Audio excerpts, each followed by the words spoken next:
नमस्कार दोस्तों, मैं राम विशाल आप सभी का स्वागत करता हूं toppers club IAS academy YouTube channel पर।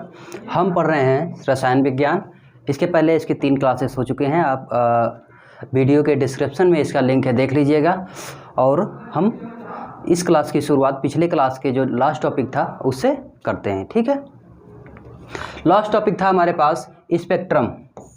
स्पेक्ट्रम क्या होता है? जब हम श्वेत प्रकाश को किसी प्रिज्म से गुजारते हैं तो जो श्वेत प्रकाश है वो 7 रंगों में टूट जाता है। इन्हीं 7 रंगों के बैंड को स्पेक्ट्रम कहा जाता है। जब श्वेत प्रकाश को किसी प्रिज्म से गुजारा जाता है तो वो 7 रंगों में टूट जाता है और इन्हीं 7 रंगों का जो बैंड होता है उसी को हम लोग बोलते हैं स्पेक्ट्रम। ठीक है, और जो 7 रंगों का बैंड होता है उसको बोलते हैं विव ज्योर। उसमें हमारे पास 7 रंग आते हैं, विव ज्योर। ठीक है, red, orange, yellow, green, blue, indigo and violet. ठीक है, इसको हिंदी में बोलते हैं बैनी, बैनी, आह, पी, ना, ला। ठीक है, इसको बोलते हैं बैगनी, नीला, आसमानी, हरा, पीला, नीला, नारंगी और लाल। ठीक है, हिंदी में इसको इस तरह याद रखते हैं और अंग्रेजी में इसे इस तरह याद रखे हैं। ये था हमारा स्पेक्ट्रम।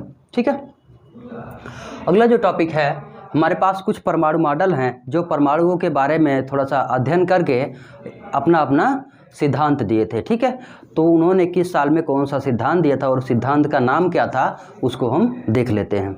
ये सब इम्पॉर्टेंट हैं, ये कंपटीशन्स में पूछे जाते हैं।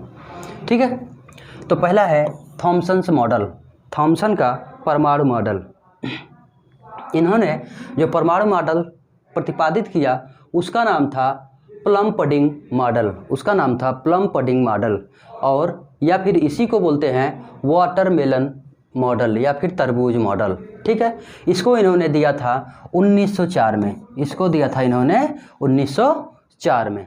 ठीक है, दूसरा है रदरफोर्ड मॉडल, रदरफोर्ड का परमाणु मॉडल। इसका इन्होंने नाम दिया nuclear model of an atom, परमाणु का नाभिकीय मॉडल। ठीक है, इसको इन्होंने दिया था 1911 में, इन्होंने इसको दिया था 1911 में। इसके बाद तीसरा है बोर्स मॉडल, बोर का परमाणु मॉडल। इन्होंने दिया था concept of quantization of energy, ऊर्जा के क्वांटाइजेशन का सिद्धांत दिया था इन्होंने और दिया था 1913 में। ठीक है, अगला है Planck's quantum theory, Planck's quantum theory. ये दिए थे फोटॉन और क्वांटा के बारे में और इन्होंने इसे दिया था 1900 में। ठीक है, प्लांक्स ने बताया था कि जो ऊर्जा है वो पैकेट के रूप में चलती है, वेव के रूप में चलती है, जो एक पैकेट का रूप होते हैं। ठीक है, पैकेट के रूप में चलते हैं, उनको क्वांटा कहते हैं। इसी तरह से जो प्रकाश में जो पार्टिकल्स क्वांटा के रूप में चलते हैं उनको फोटॉन बोलते हैं। इन्होंने इस नियम का प्रतिपादन 1900 में किया था। इसके बाद समरफील्ड्स मॉडल, समरफील्ड्स ने दिया था ऑर्बिट का इलिप्टिकल और स्फेरिकल मॉडल, मतलब कि उन्होंने बताया था कि जो परमाणु है वो ऑर्बिट के फॉर्म में हैं। ठीक है, उन्होंने परमाणु का ऑर्बिटल मॉडल दिया था और ये दिया था इन्होंने 1915-16 में। ठीक है, अगला है हमारे पास de Broglie's equation, de Broglie का समीकरण। ठीक है, इन्होंने प्रतिपादित किया था डुअल नेचर ऑफ इलेक्ट्रॉन। इन्होंने बताया था कि इलेक्ट्रॉन की दोहरी प्रकृति होती है, एक तो इलेक्ट्रॉन वेव के फॉर्म में होता है, तरंग के फॉर्म में, दूसरा इलेक्ट्रॉन जो है वो पार्टिकल के फॉर्म में होता है, कण के रूप में होता है। और इन्होंने जो सिद्धांत दिया था वो दिया था 1924 में।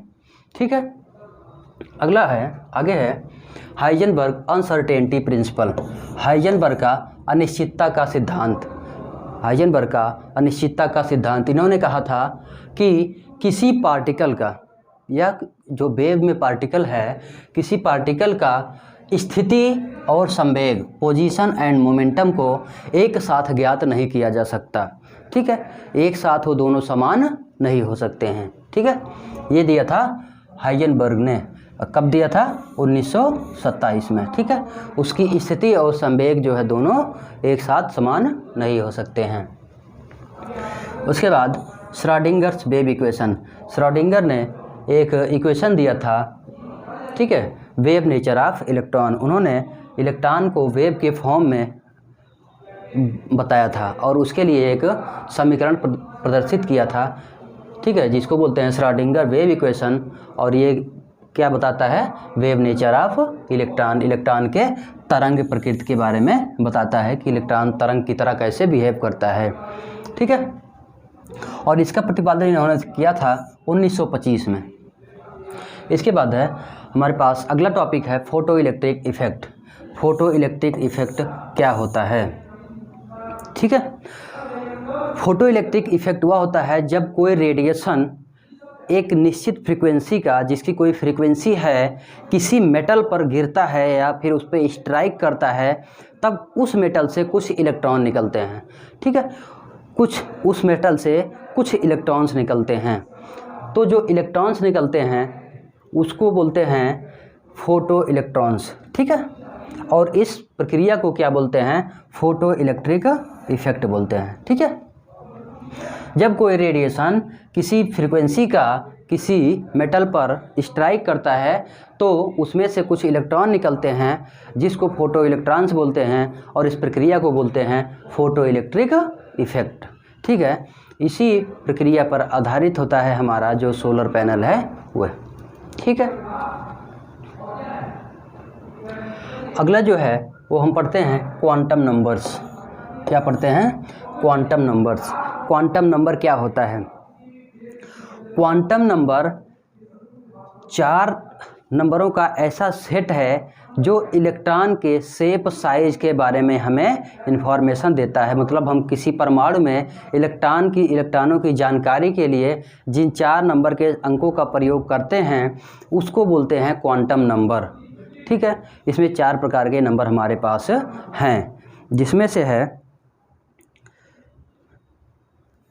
प्रिंसिपल क्वांटम नंबर, दूसरा है एजीमुथल क्वांटम नंबर, और तीसरा है मैग्नेटिक क्वांटम नंबर, और चौथा है स्पिन क्वांटम नंबर। ठीक है, ये 4 जो क्वांटम नंबर हैं ये किसी परमाणु में इलेक्ट्रॉन की स्थिति को बताते हैं। तो इसमें से सबसे पहले जो है वो है प्रिंसिपल क्वांटम नंबर, जो हमें बताता है उसमें उस परमाणु के जो जिसमें इलेक्ट्रॉन है उसके सेल की ऊर्जा के बारे में। ठीक है, तो ये प्रिंसिपल कहता है कि शेप, साइज और एनर्जी उस परमाणु में जो एक सेल है जिसमें वो इलेक्ट्रॉन है, उस सेल का जो शेप है, वो साइज है और जो एनर्जी है, ये नंबर बताता है। मतलब कि जिस सेल में वो इलेक्ट्रॉन है उस सेल का शेप, साइज और एनर्जी इस संख्या के द्वारा ज्ञात करी जाती है। ठीक है, इसको डिनोट करते हैं एम से। ठीक है, सॉरी एन से, इसको डिनोट करते हैं एन से, और इसकी संख्या होती है 1 से लेके इनफाइनाइट तक हो सकती है। ठीक है, अगर हम बात करें इसकी वैल्यू की, तो जब ये 1 होता है तो उस पे बोलते हैं के सेल का नाम हो जाता है। उस सेल का जब नामकरण करते हैं तो जब n 1 होता है तब उस सेल का नाम होता है के, और जब 2 होता है तो सेल का नाम होता है L, 3 पर M, 4 पर N और 5 पर O, 6 पर P, ठीक है, 6 पर P और 7 पर Q होता है। ठीक है, तो ये सेल के नाम हो जाते हैं। जब किसी सेल में सेल का मान होगा 1 तो उस कक्षा का नाम होगा K, और किसी सेल का वैल्यू होगा 2 तो उसका जो नाम होगा वो होगा L। इसी तरह से इसका नाम बढ़ते जाएगा। ठीक है, अगला जो है वो है एजीमुथल क्वांटम नंबर। अगला क्या है? Azimuthal quantum number. ये नंबर बताता है इलेक्ट्रॉन के क्लाउड को। ठीक है, शेप ऑफ इलेक्ट्रॉन क्लाउड, मतलब कि इलेक्ट्रॉन का जो क्लाउड है, जो भीड़ है या जो उसका क्लाउड है, उसके बारे में, उसके शेप के बारे में बताता है। ठीक है, और इसमें सेल में कितने सब सेल हैं वो भी यही बताता है। ठीक है, इलेक्ट्रॉन के क्लाउड के शेप को बताता है और उस सेल में कितने सब सेल हैं ये नंबर बताता है, मतलब कि एजीमुथल नंबर बताता है। ठीक है, और इसको डिनोट करते हैं एल से। इसको डिनोट किससे करते हैं? एल से। और एल का जो मान होता है वो 0 से लेके n-1 तक होता है, मतलब कि जो पिछली संख्या थी हमारे पास प्रिंसिपल क्वांटम नंबर n होता है उससे एक कम होता है, 0 से लेके n-1 तक होती है। दैट इज मतलब कि l 0 से शुरू होकर n-1 तक जाता है। ठीक है, जैसे कि अगर मान लेते हैं हमारे पास n क्या है, n है 2। ठीक है, हमने पिछले नंबर से ले लिया n बराबर 2। ठीक है, तो l का मान क्या हो जाएगा? l का मान हो जाएगा 0 से l इक्वल टू कितना है? n-1। n का मतलब है 2 माइनस 1 यानी कि 1। तो हमारे पास l का जो मान आ जाएगा वो हो जाएगा 0 और 1। ठीक है, इसी तरह से अलग अलग मान आएगा। और जो 0 और 1 हैं इसको अभी आगे जब देखेंगे तो पता चलेगा कि हमें इसमें कितने कोष उपकोष हैं। ठीक है, अगर L की बात करें तो जब L का मान 0 होता है तब उसमें जो सब सेल होता है उसको बोलते हैं S। जब उसका वैल्यू 1 होता है तो उसमें होता है 2। जब L का वैल्यू होता है 2 तो उसके सब सेल का जो नाम होता है D, और जब उसकी वैल्यू होती है 3 तो उसके सब सेल का जो नाम होता है वो होता है F। यानी कि जब हमारे पास 1 होगा तो उस समय हमारे पास ये दोनों ही सेल होंगे। जब हमारे पास L की वैल्यू 2 होगी तो हमारे पास 3 सेल होंगे। ठीक है, जब हमारे पास L की वैल्यू 3 होगी तो हमारे पास 4 सेल होंगे, मतलब वो 0 से लेके लास्ट तक काउंट किए जाते हैं। ठीक है, अगला है हमारे पास magnetic quantum number. Magnetic quantum number, ये नंबर हमें उस सेल के सब सेल के ओरिएंटेशन के बारे में बताता है कि मतलब वो सेल कैसा है, कहाँ पे है। ठीक है, उसके ओरिएंटेशन के बारे में हमको बताता है। और ये उन सब सेल को जो है इंडिविजुअल ऑर्बिट में बदलता है जिसमें हमको इलेक्ट्रॉन को रखना है। ये क्वांटम नंबर जो है हमें जो सब सेल है उसको डिवाइड करता है इंडिविजुअली ऑर्बिट में, मतलब कि जो सेल है वो इंडिविजुअल ऑर्बिट में कन्वर्ट होता है जिसमें हमको इलेक्ट्रॉन भरने हैं।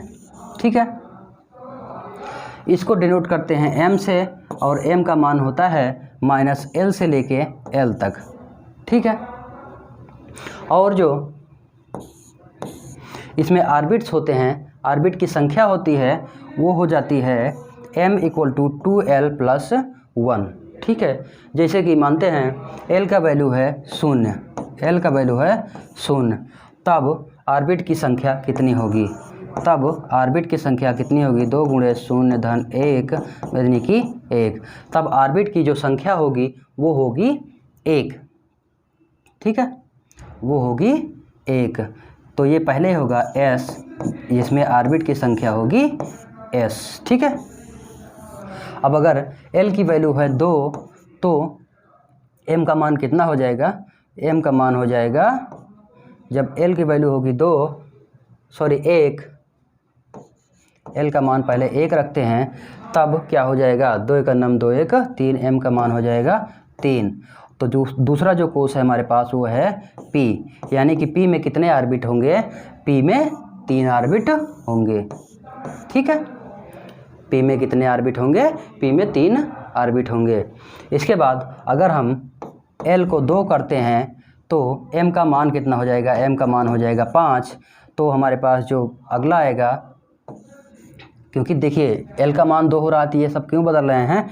क्योंकि देखिए यहाँ पर जब l का मान बदलता है तो उसका मान भी चेंज होता है। ठीक है, जब हमारे पास 2 रहता है तब d तक जाते हैं।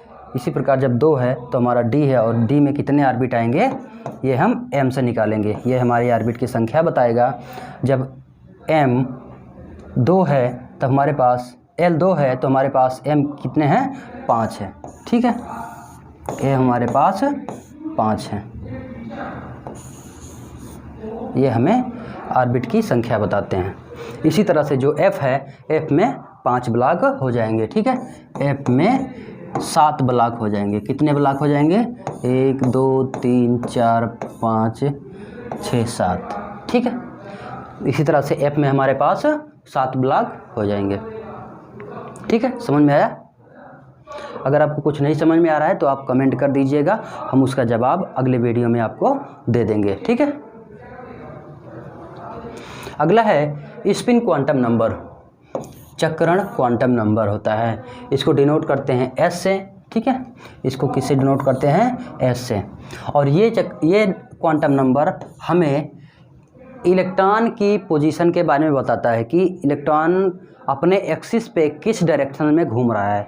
वो क्लॉकवाइज घूम रहा है या फिर एंटी क्लॉकवाइज, मतलब घड़ी की दिशा में घूम रहा है या घड़ी की विपरीत दिशा में घूम रहा है, ठीक है। तो ये हमें बताता है कि इलेक्ट्रॉन अपनी एक्सिस पर किस तरफ घूम रहा है। अगर S का वैल्यू, अगर वो क्लॉकवाइज घूम रहा है या फिर इलेक्ट्रॉन अगर क्लॉकवाइज घूम रहा है तो उसका वैल्यू होगा S = +½ या फिर वो S = +½ होगा, तो इसका मतलब है इलेक्ट्रॉन क्लॉकवाइज घूम रहा है। अगर इलेक्ट्रॉन एंटी क्लॉकवाइज घूम रहा है तो इसका मतलब है कि वो उसका वैल्यू होगा S = -½ या -1/2। यहाँ पर क्लॉकवाइज और एंटी क्लॉकवाइज से मतलब होता है कि जो इलेक्ट्रॉन है जो ऑर्बिट में है, इसको बोलते हैं क्लॉकवाइज और इसको बोलते हैं एंटी क्लॉकवाइज, ठीक है। कि इलेक्ट्रॉन पहले क्लॉकवाइज डायरेक्शन में मूव करता है, फिर एंटी क्लॉकवाइज डायरेक्शन में मूव करता है, ठीक है। तो ये हो गया हमारे पास स्पिन क्वांटम संख्या। किसी को दिक्कत है इसमें? जो भी दिक्कत होगी आप कमेंट कर दीजिएगा, हम उसको सॉल्व कर देंगे, ठीक है। चलिए आगे बढ़ते हैं। कुछ नियम पढ़ लेते हैं। हुंड्स रूल, हुंड का नियम, इलेक्ट्रॉन, ठीक है। एक वैज्ञानिक थे हुंड, ठीक है। इन्होंने एक नियम दिया, हुंड का नियम, और इन्होंने बताया कि जो इलेक्ट्रॉन हैं वो ऑर्बिट में हम एक एक इलेक्ट्रॉन करके भरना शुरू करते हैं, ठीक है। किसी ऑर्बिट में अगर हमें इलेक्ट्रॉन को भरना है, किसी कोष में हमें इलेक्ट्रॉन को भरना है, तो हम एक एक इलेक्ट्रॉन पहले भरते हैं, उसके बाद उसमें डबल करते हैं, ठीक है। इसको समझिए। जैसे मान लीजिए हमारे पास है P2, मतलब कि हमारे पास कोई कोष है जिसमें 2 इलेक्ट्रॉन हैं, P ऑर्बिट है, तो हमारे पास इसके 3, P में कितने ऑर्बिट होते हैं? 3, ठीक है। P में कितने होते हैं? 3। अभी यहाँ पे देखे थे ना हम, P में कितने हैं? 3। अब इसमें इलेक्ट्रॉन की संख्या जब भरेंगे तो हुंड ने बताया कि जब इलेक्ट्रॉन की संख्या भरेंगे तो सबसे पहले एक एक इलेक्ट्रॉन इसमें भरेंगे, क्योंकि हमारे पास इलेक्ट्रॉन 2 ही है तो हम 2 ही भरेंगे, बाकी वाला खाली रहेगा।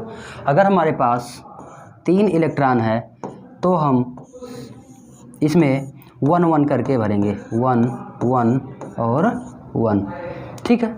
अगर हमारे पास 4 इलेक्ट्रॉन हो जाते हैं, अगर हमारे पास 4 इलेक्ट्रॉन हो जाते हैं तो पहले हम क्लॉकवाइज डायरेक्शन में भरेंगे और उसके बाद हम उसमें डबल करेंगे, ठीक है। और जब ये सेल भर जाएगा, ये ऑर्बिट भर जाएगा, तो हम दूसरे ऑर्बिट में एंटर करेंगे, ठीक है। ठीक है भाई, ये हो गया हुंड का नियम।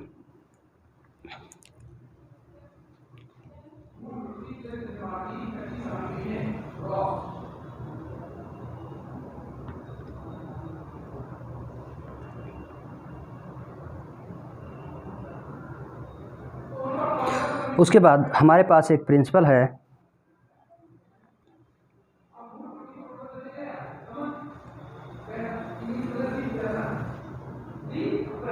ऑफबाउ प्रिंसिपल, ठीक है। अगला है ऑफबाउ प्रिंसिपल,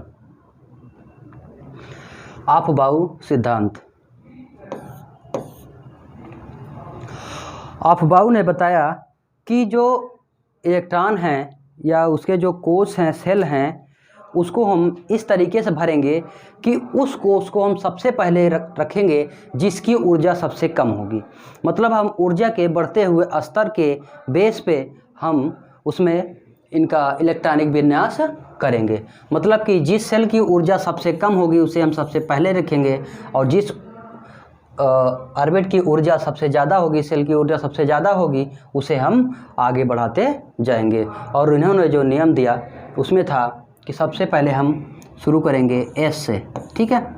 जो एस ऑर्बिट होता है, एस सेल होता है, उसमें जो वहाँ से शुरू करेंगे, ठीक है। एस ऑर्बिटल्स में जो है एक ऑर्बिट होता है, ठीक है। पी में 3, डी में 5 और एफ में 7 होते हैं, ठीक है। उन्होंने बताया कि हम एक तरफ से भरना शुरू करते हैं। इसकी ऊर्जा सबसे कम होती है, फिर इसकी ऊर्जा होती है, फिर इसकी ऊर्जा, और फिर इसके बाद इसकी ऊर्जा होती है, ठीक है। ऊर्जा को इनके बढ़ते हुए क्रम में रखते हैं।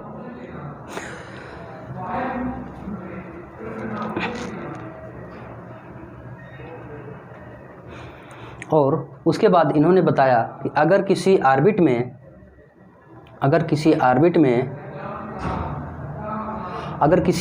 में इलेक्ट्रॉनों की संख्या सिंगल है ऐसे, तो वो या तो पॉजिटिवली चार्ज होगा या तो नेगेटिवली चार्ज होगा। लेकिन अगर किसी ऑर्बिट में इलेक्ट्रॉनों की संख्या दोनों डायरेक्शन में है तो इसका मतलब है कि ये न्यूट्रलाइज हो गया है, ठीक है।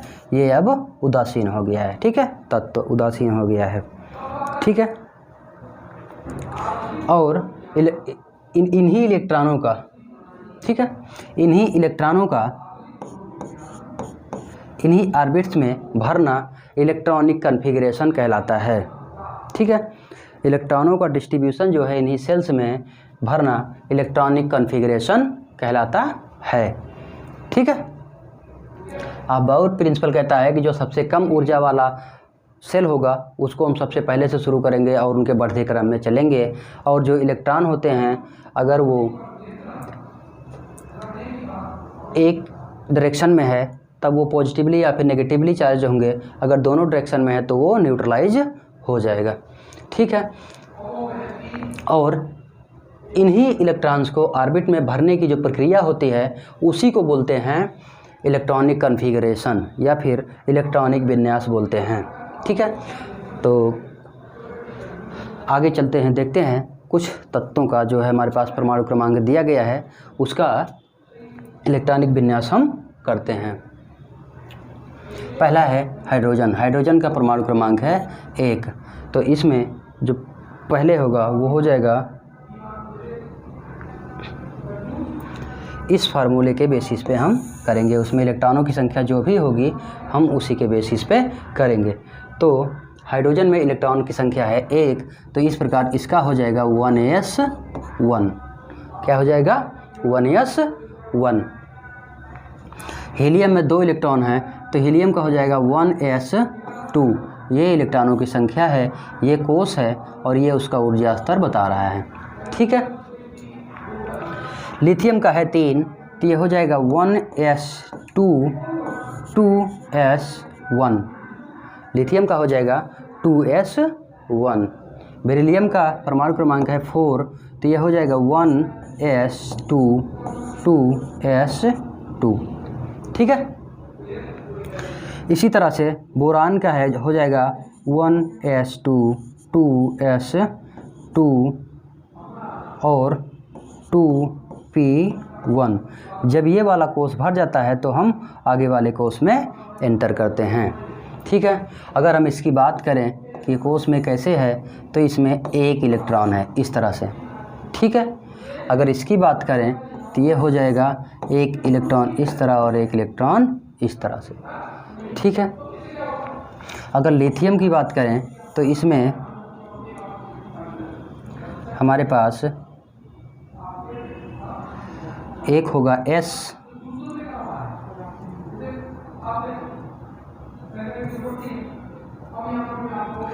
एक होगा हमारे पास S, एक S के लिए होगा और 3 P के लिए होंगे, ठीक है।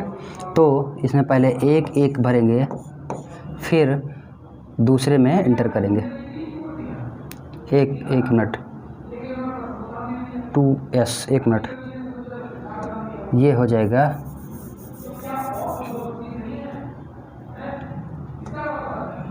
इस तरह से हो जाएगा। ठीक है, पहले इसमें एंटर करेंगे और फिर इसमें एंटर करेंगे। ठीक है, इसी तरह बेरिलियम का हो जाएगा और इसी तरह बोरान का कंटिन्यूअस हो जाएगा। कार्बन की बात करें तो 1s2 2s2 2p2, हम एक एक इलेक्ट्रॉन बढ़ाते जाएंगे, इलेक्ट्रॉनों की संख्या 2 2 4 6 हो जाएगी। ठीक है, ये कार्बन का इलेक्ट्रॉनिक विन्यास हो गया। आगे है नाइट्रोजन का। नाइट्रोजन का परमाणु क्रमांक है 7, तो इसका हो जाएगा 1s2